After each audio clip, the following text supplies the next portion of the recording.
Assalamualaikum warahmatullahi wabarakatuh. Selamat pagi, selamat siang, dan selamat malam pada Pak Setio dan Pak Ridwan selaku dosen pengampu mata kuliah Telematika Transportasi Laut. Pada hari ini kami akan mempresentasikan ujian akhir kami, yaitu Pelra Kalimas, Analisa Kinerja dan Proses Layanan Kapal. Kami dari kelompok 4 akan memperkenalkan diri kami. Next. Saya Tiara Yuniar dengan NRP akhir 001. Dan saya Beltran Ganggut dengan NRP akhir 32.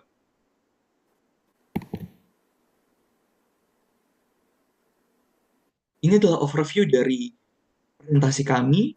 Kami bagi dengan 10 sub, yaitu pendahuluan, infrastruktur Pelra, kondisi Pelra saat ini, aktivitas, permasalahan, kinerja dan proses layanan kapal, gagasan penyelesaian, solusi, mock-up, dan evaluasi yang nantinya akan kami gunakan untuk memperbaiki layanan dari Pelra sendiri. Next.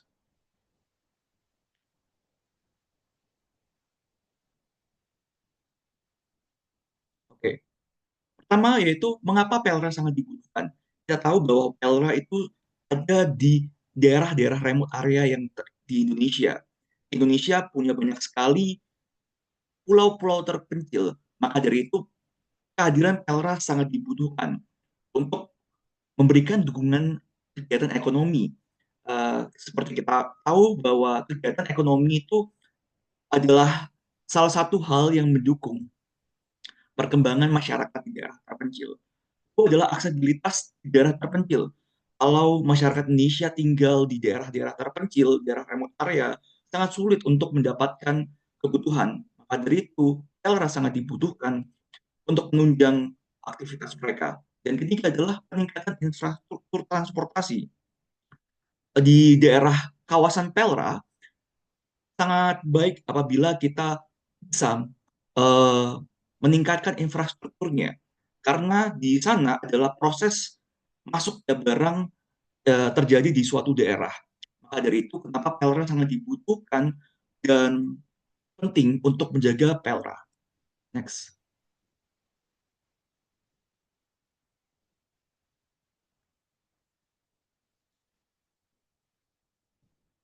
Dalam tugas ini, kami melakukan analisa serta kunjungan di Pelra Kalimas. Kami mendapatkan beberapa data seperti ini. Lokasi Pelra itu ada di daerah Perak Utara, di Surabaya. Panjang ini, garis merah, adalah dermaga dari Pelra itu sendiri. Dan bagian kiri ini adalah spesifikasi dari Pelra. Kita tahu bahwa luas terminalnya ada 246.000 meter persegi. Dan kedalaman kolam dibagi dua, yaitu di dermaga Pelra sendiri adalah 3 meter kedalamannya, dan dermaga lokal ada di 5 meter. Dermaga Pelra dibagi tiga, ada dermaga Syah Bandar dan ASDP dengan panjang 396, dermaga pelayaran lokal 797, dan dermaga pelayan rakyat yaitu 1420. Ada juga dermaga yang efektif dan tidak efektif. Efektif di sini ada sekitar 753, dan dermaga yang tidak terpakai ada 667. Lebar apron dari dermaga ini sebesar 15 meter. Dan ketika kita masuki Pelra Kalimas, banyak sekali gudang-gudang di daerah sekitar sini untuk menyimpan muatan-muatan yang akan dimuat ke dalam kapal ataupun muatan yang sudah berhasil dikirimkan di suatu daerah. Maka dari itu ada beberapa gudang di sini, dan luas gudangnya itu 15.402 meter persegi, dan ada luas lapangan penumpukan di sini untuk menumpuk general cargo sebesar 5.925 meter persegi.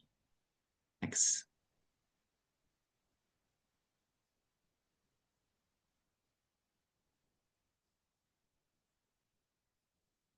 Oke, ini adalah kondisi dan potret Pelra saat ini. Kondisinya sangat kurang baik, saya bilang, karena kapal-kapal yang saya temui kemarin di Pelra itu sudah usang dengan kecepatan berlayarnya hanya 5 sampai 8 knot saja. Kemudian karena Pelra ini adalah pelabuhan yang diinisiasi oleh rakyat dan tidak ada spesialisasinya, maka mereka mengangkut berbagai barang, berbagai muatan, yaitu yang kita kenal sebagai general cargo. Namun, karena ini Pelra biasanya diurus oleh masyarakat sekitar, maka tidak ada human resource yang sangat mumpuni. Sehingga kita kerap kali menemui eh, barang-barang atau muatan Pelra ini tidak tidak safety dan mungkin itu bisa menyebabkan tidak adanya perusahaan asuransi yang mau mengcover muatan-muatan dari Pelra ini sendiri. Dan karena ini juga Pelra adalah pelabuhan yang digerakkan oleh masyarakat, produktivitasnya rendah karena tidak mereka tidak menggunakan HMC atau CC. Mereka hanya memanfaatkan ship crane dan tenaga manusia. Oleh karena itu, terkadang proses bongkar muat itu sangat lama dan memakan waktu berminggu-minggu. Dan kita ngomong dari sisi bisnisnya, ketika mereka melakukan bisnis, Pelra ini melakukan profit sharing antara pemilik kapal dan kru. Setelah itu, kita juga memiliki ada sedikit catatan bisnis, di mana tidak adanya terdesentralisasi dokumen. Jadi dokumen di sini masih mengalami pencatatan secara manual, sehingga tidak banyak orang ataupun stakeholder yang tahu mengenai proses dokumen-dokumen itu. Dan seperti saya bilang, karena pelabuhan ini hanya diinisiasi oleh rakyat, proses bisnisnya kita tahu tidak relevan. Itu tidak berkembang dengan zaman. Kita tahu Pelra sekarang mungkin kalah dengan pelabuhan-pelabuhan yang punya spesialiti tersendiri seperti pelabuhan atau terminal peti kemas ataupun terminal-terminal lainnya. Dan kalau kita ngomong tentang kondisi operasional, karena di sini masih menggunakan ship crane, maka pelayanannya masih manual dan itu akan memakan waktu yang sangat banyak. Yang saya sudah tuliskan di sini ada untuk bongkar itu 1 minggu dan muat sampai 2 minggu itu akan memakan waktu sangat lama. Uh, dan ini sangat tidak efektif sekali. Next. Oke. Okay. Oke, untuk selanjutnya, fasilitas gudang. Gudang sendiri di Pelra dikelola oleh Pelindo dengan tarif sewa yang berbeda. Untuk yang warnanya coklat itu milik Pelindo, dan warna lain itu milik swasta yang menyewa dari Pelindo. Lalu layanan Pelra ini, dia itu hanya menyediakan jasa tambat, jadi gak ada jasa tunda dan pandunya. Terus maksimal yang bersandar itu kapal itu minimal kurang dari 60 meter. Lalu posisi parkir kapal itu menyirip menggunakan sistem yang susun sirip untuk mengoptimalkan ruang tambatnya. Dan pembayaran dan sistem operasional di sana itu untuk jasa tambatnya itu pakai aplikasi Pinisi dan Pelranya itu untuk kegiatan bongkar muatnya. Nah, ini ada dokumen-dokumen yang harus dilengkapi ketika kapal ini mau sandar. Jadi ada PKK yaitu pemberitahuan kedatangan kapal dan ada manifest. Lalu manifest barang. Nah, baru setelah itu akan muncul yang namanya EPB, estimasi yang untuk dibayarnya baru dia bisa bisa sandar dan tambat. Seperti itu. Stakeholder yang terkait ini ada agen kapal, PBM, perusahaan bongkar muat dan PLN-nya sendiri. Seperti itu.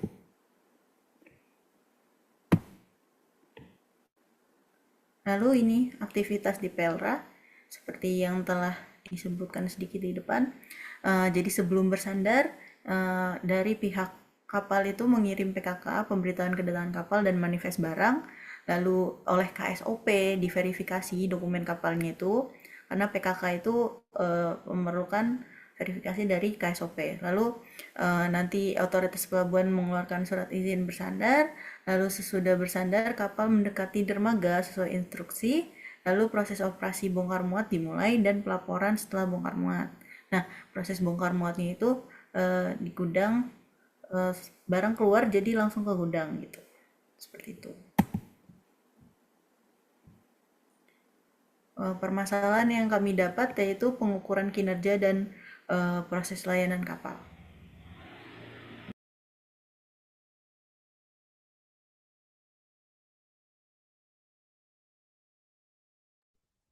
Oke, next.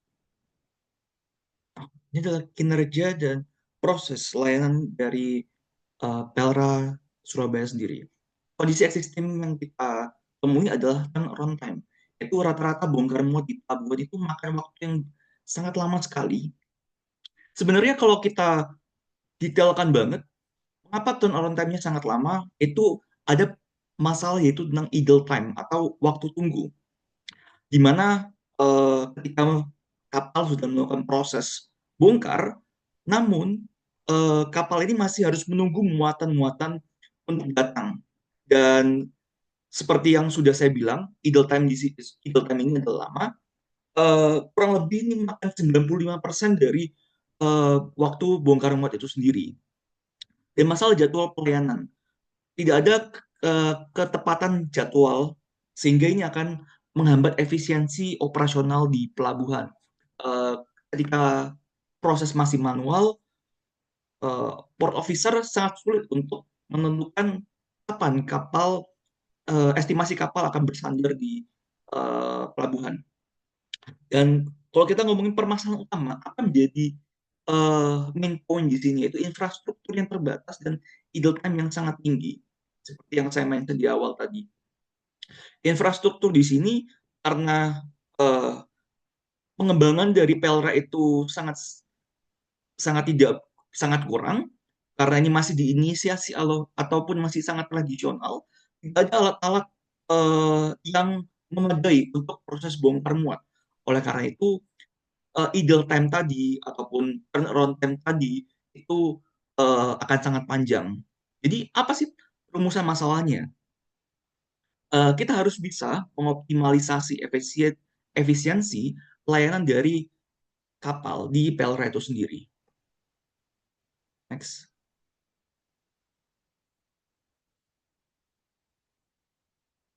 Gagasan penyelesaian yang kita ambil yaitu optimalisasi ship monitoring untuk mengurangi idle time dalam proses bongkar muat di pelabuhan.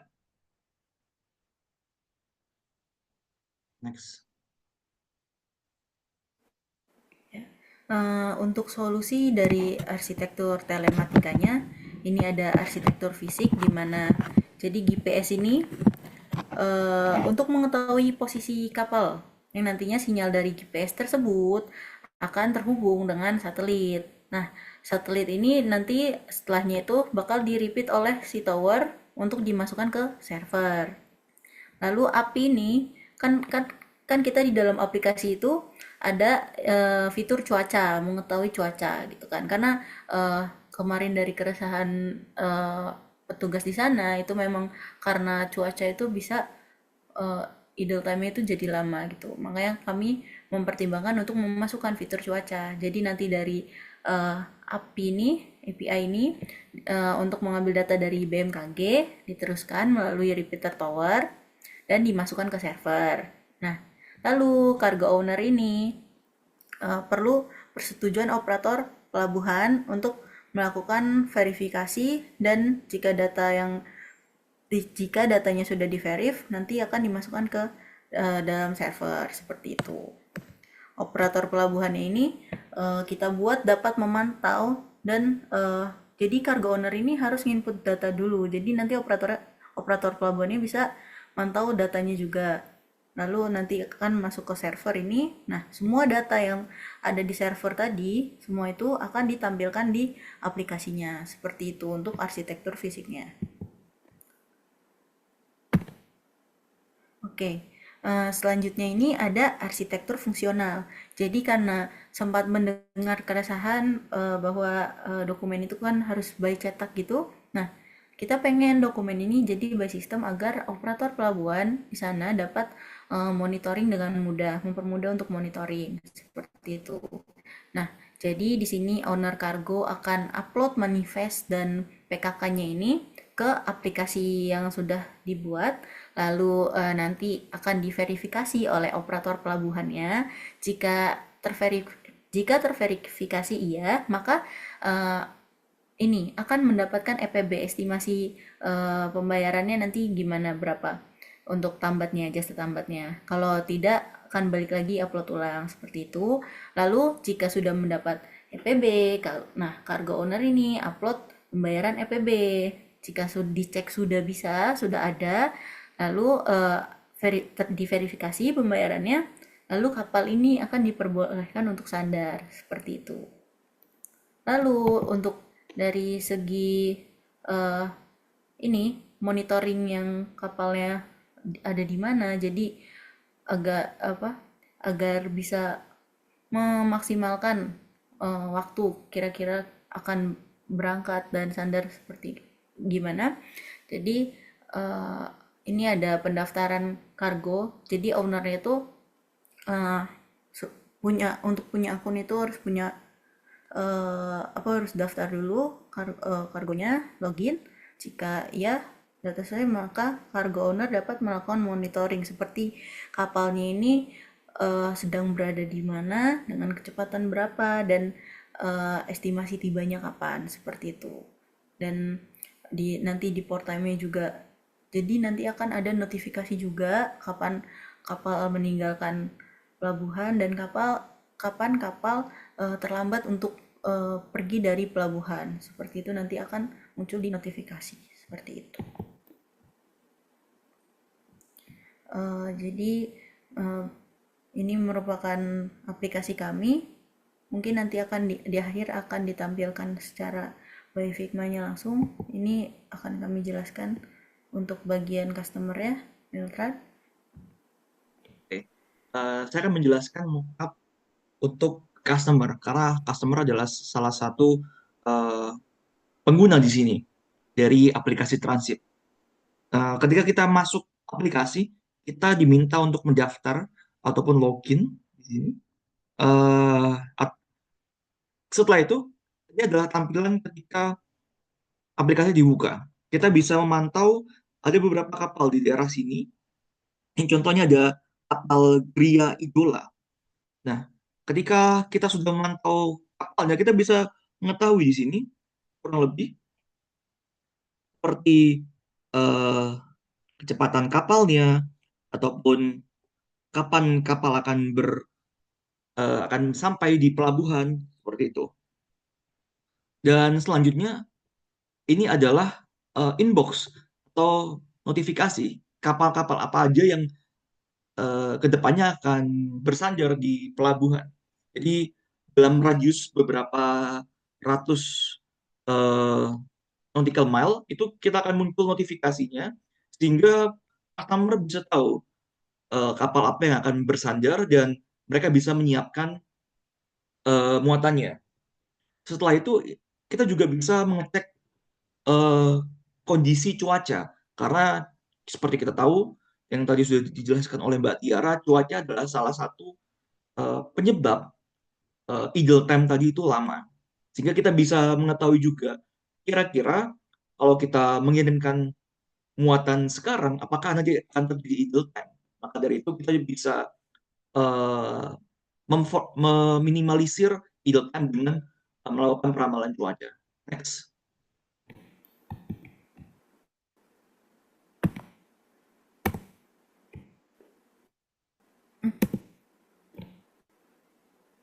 Oke, kembali.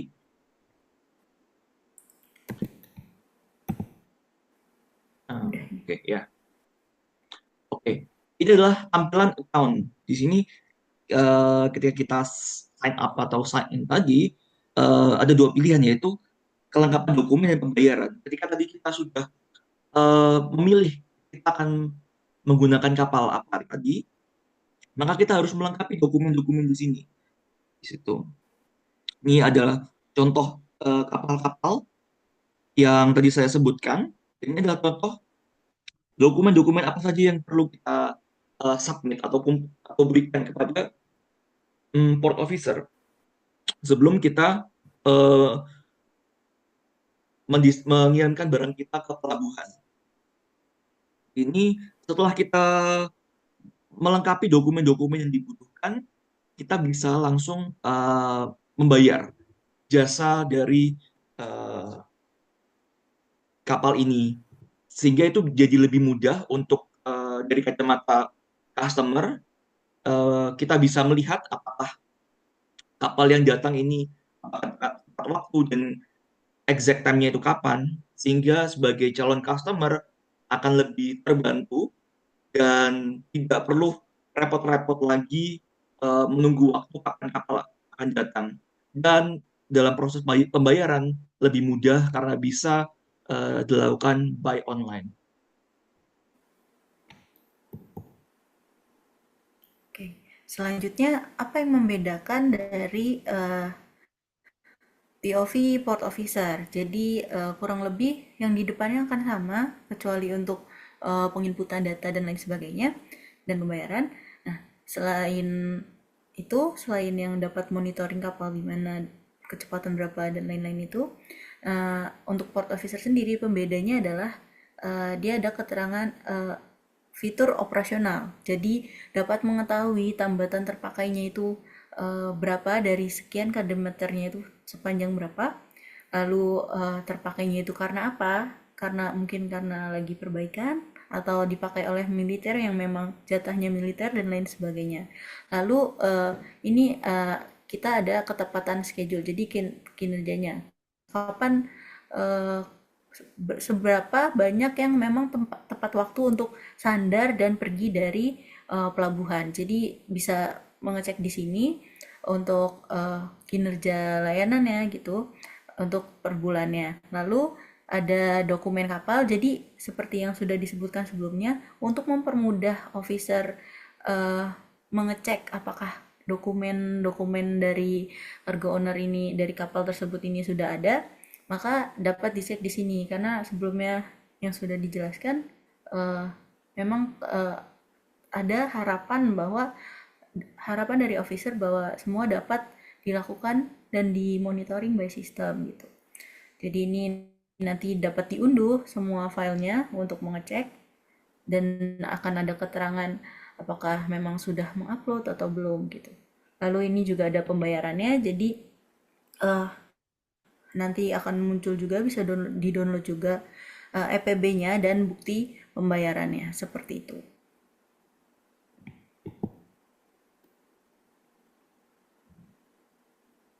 Oke, ini adalah masuk ke Selanjutnya, evaluasi metode personal hipotesis.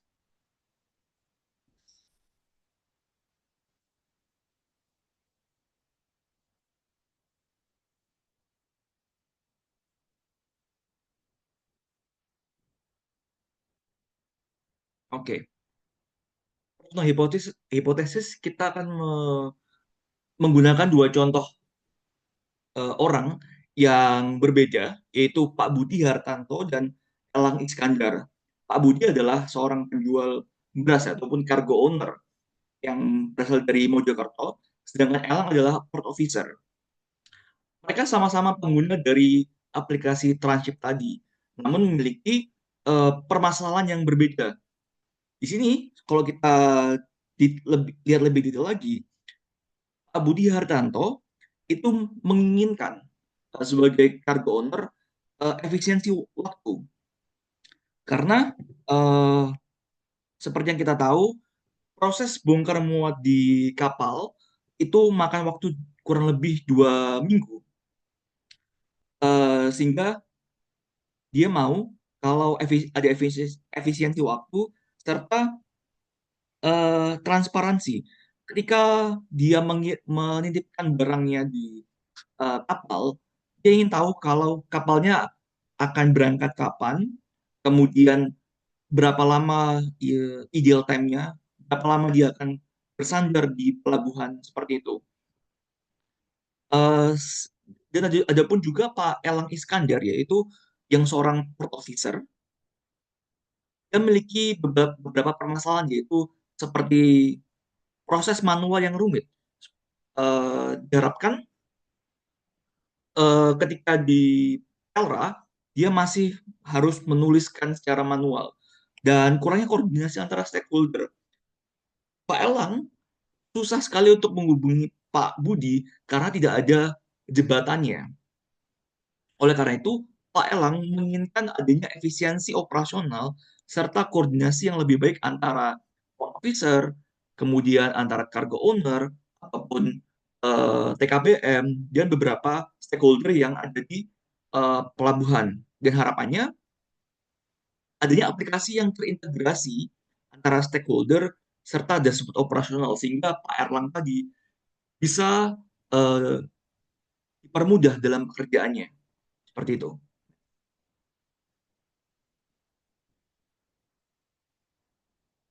Nah, adalah lanjutan dari persona hipotesis tadi.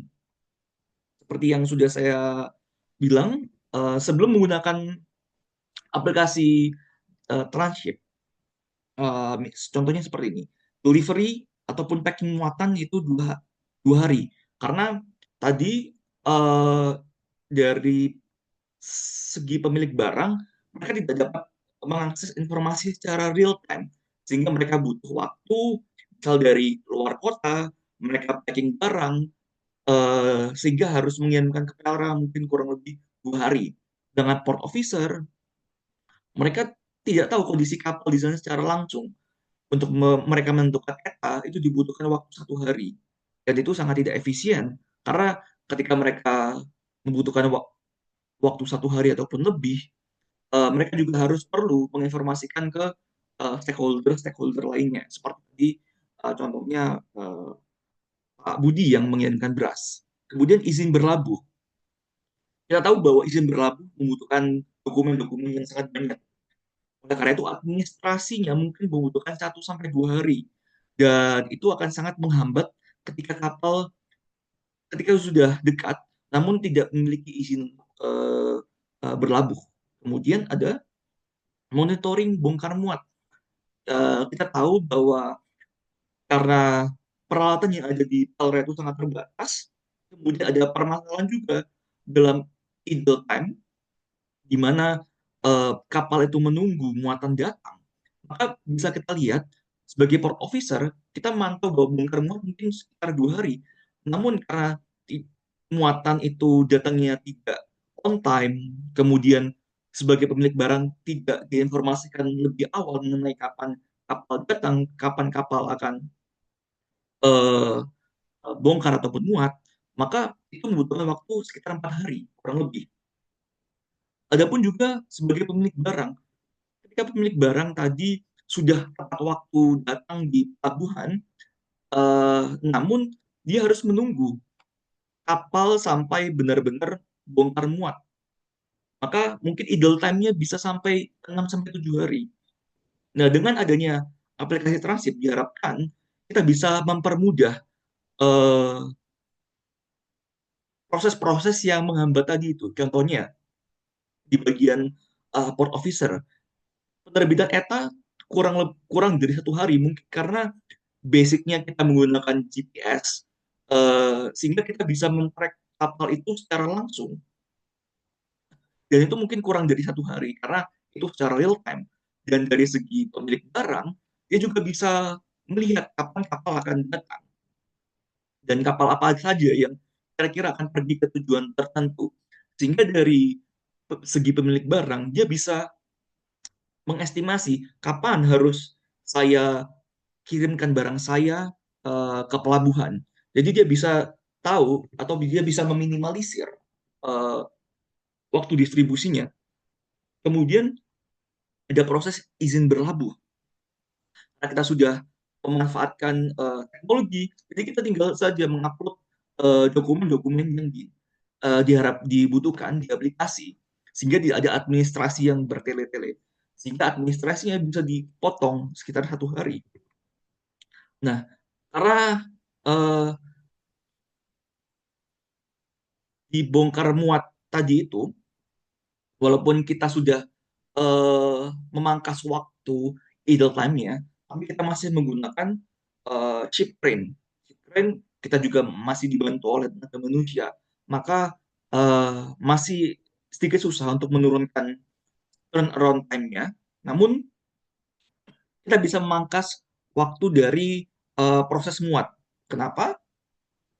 Ketika kita bisa kita menggunakan aplikasi ini, kita bisa menginformasikan pada calon customer kapan kapal itu eh, bersandar dan kapan kapal itu selesai melakukan proses bongkar. Sehingga ketika kapal itu selesai melakukan proses bongkar, pemilik barang seperti Pak Budi tadi itu bisa langsung eh, menaikkan barang mereka. Kenapa? Karena mereka sudah diberikan informasi di awal kapan kapal benar-benar ready, benar-benar siap untuk menerima muatan lagi. Kurang lebih seperti itu. Oke. Selanjutnya ini akan kami tampilkan untuk secara langsungnya seperti ini. Jadi ini untuk yang pertama ini ada untuk tampilan officer. Jadi emailnya dimasukkan nanti, lalu ini sign in. Nah, nanti officer dapat memantau kapal-kapal apa saja yang akan menuju Kalimas, maksudnya Pelra. Ini dengan data-data yang seperti kecepatannya berapa, akan tambat di meter berapa, estimasi tibanya kapan. Dan kalau ini yang memang sudah standar, dia itu maaf sebelumnya, kalau misalkan sudah standar nanti port time ini akan ada, dan jika terlewat dia akan otomatis akan berwarna merah seperti itu. Ini lalu selanjutnya ke menu cuaca. Ini kita nanti ambil dari BMKG untuk mengetahui cuacanya saat itu.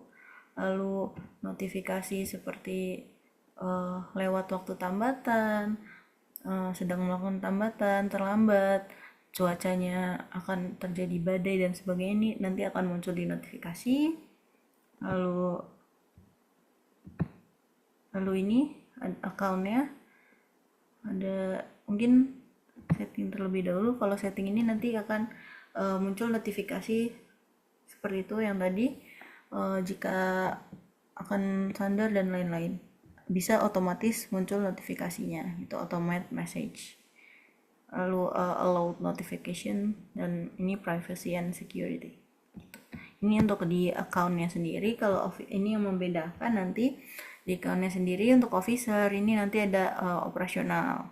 Nah, operasional ini akan menunjukkan tambatan yang terpakai, kademeter berapa dan berapa, dan itu alasannya nanti karena apa akan dimunculkan, faktor apa. Ini untuk ketepatan schedule juga sama, nanti kalau terlambat karena faktor apa, seperti itu. Dan ini ketepatan dalam waktu 1 bulan 60% untuk arrivalnya, port time dan departure time-nya. Lalu ini untuk dokumen kapalnya, mungkin untuk PKK dan manifest jika memang ini kan diperlukan untuk sadar. Jika keduanya memang sudah terpenuhi nanti akan terlihat di sini nanti. Lalu ini untuk pembayarannya untuk jasa tambatnya seperti itu. Ini bisa dipencet aja langsung.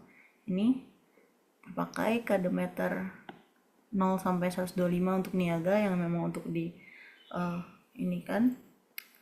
Lalu diperjualbelikan jasanya maksudnya. Lalu ini ada yang untuk militer, karena kebetulan di PLR itu kemarin ada yang untuk pangkalan militernya. Lalu ini dianggap alasan lain seperti perbaikan. Lalu ini yang tersedianya seperti itu. Lalu untuk schedule-nya ini misalkan ada terlambat sandar akibat cuaca, lalu ada akibat dokumen yang terlambat, atau karena faktor bongkar muat, dan ada yang sesuai dengan schedule-nya gitu. Jadi seberapa banyak persen yang sesuai dari ketidaksesuaiannya gitu. Lalu ini ada dokumen kapalnya. Jadi ini nanti kita, jadi dari cargo owner itu kan bisa input PKK dan manifest agar monitoringnya gampang. Nah ini port officer nanti akan dimudahkan dengan monitoring dokumen ini udah nggak manual lagi. Jadi udah bisa lihat lewat sini dan dapat diunduh juga seperti itu. Dan ini udah keterangan statusnya, tanggal dan customernya. Lalu ini ada pembayaran untuk EPB dan bukti pembayaran agar kapal ini kan boleh sandar kalau memang sudah membayar ini. Jadi port officernya dapat monitoring lewat sini. Jadi lebih mudah seperti itu. Seperti itu mungkin.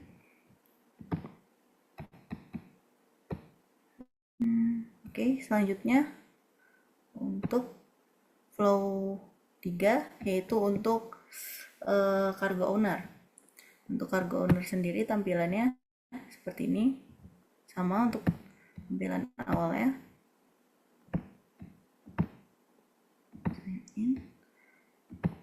Sama untuk dari sini dapat melihat kapal dan keterangan sandarnya di mana. Lalu cuaca, setting, notification. Lalu kalau untuk di cargo owner sendiri nanti akan terlihat notifikasi jika pembayarannya berhasil, terus dokumen udah diverifikasi oleh port officernya, dan cuaca juga terlambat seperti itu. Lalu settingnya juga sama, tadi auto notification-nya, auto message-nya nanti bisa dinyalain. Lalu nanti ada di ini cuaca sama, lalu ada account. Nah, di account ini berbeda, ini yang menjadi pembedanya. Nanti ini akan ada kelengkapan dokumen, nanti bisa diunggah. Ini dokumen yang harus diinin ada manifest dan PKK, unggah, nanti akan terlampir seperti ini tampilannya mungkin. Lalu seperti ini. Nanti akan muncul pengajuan verifikasi. Nanti kalau kalau memang udah ada verifikasinya akan muncul di notif atau nanti di kelengkapan dokumennya seperti ini. Nanti sudah muncul selesai dengan unggah telah terverifikasi seperti itu. Lalu ada pembayaran. Nanti kalau udah diverifikasi itu nanti akan otomatis muncul pembayaran ini. Nanti ini ada EPB-nya bisa diunduh.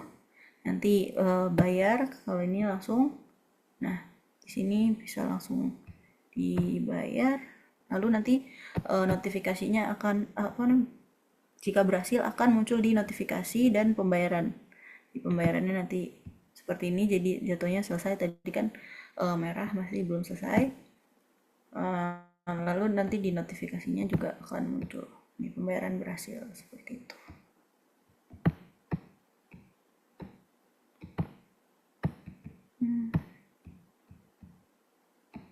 Sudah. Mungkin bisa ditutup, Beltran. Oke, baik. Terima kasih Mbak Tiara untuk presentasi Figma-nya. Oke, bisa dibuka presentasi yang terakhir. Baik, terima kasih banyak atas perhatiannya Pak Tio maupun Pak Ridwan. Kami dari kelompok 4 sudah menyelesaikan tugas kami. Apabila ada salah kata maupun salah perbuatan, kami mohon maaf. Assalamualaikum warahmatullahi wabarakatuh. Selamat pagi dan terima kasih.